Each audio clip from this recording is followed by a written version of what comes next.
Nagkaroon ng team scrimmage ang USA Olympic Basketball Team noong July 9 para sa paghahanda sa nalalapit na Paris Olympics. Pero ang umeksena sa tagisan ng talento sa loob ng court ay isang upcoming college freshman.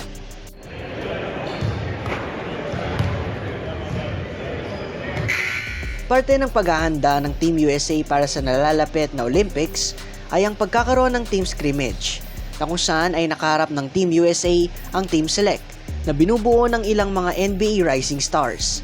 Matatandaan na nag-commit sila LeBron James, Stephen Curry at ang ibang NBA superstars upang sungkitin ang inaasam na gold medal para sa Team USA. Pero sa scrimmage, tila naging sakit sa ulo ng koponan ang Team Select dahil isang puntos lang ang lamang nito upang may panalo ang laban. Isa sa mga naging dahilan ang pagpapakitang gilas ng isang upcoming college freshman na si Cooper Flagg.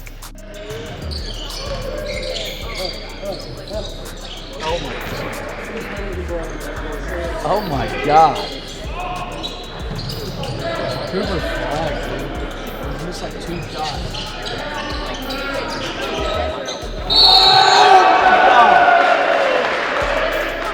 Makikitang nag-take over ang 17-year-old forward na ito para magkaroon ng impact at momentum ang Team Select kontra Team USA. Mula sa pagpukol ng harap-harapan na tres kay Anthony Davis hanggang sa pag-follow back layup na may kasamang foul.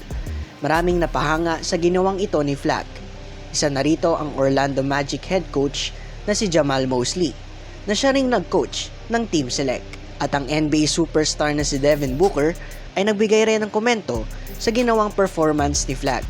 Projected na magiging number 1 overall pick si Flagg sa 2025 NBA Draft.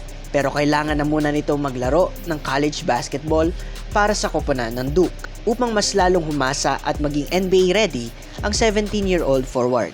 Talo man pero wagi pa rin sa karera ni Flagg dahil nabigyan nila ng matindi at solidong paghahanda ang Team USA para sa nalalapit na Olympics.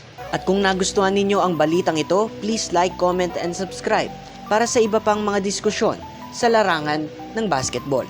Muli, ito ang Hardcourt Reports.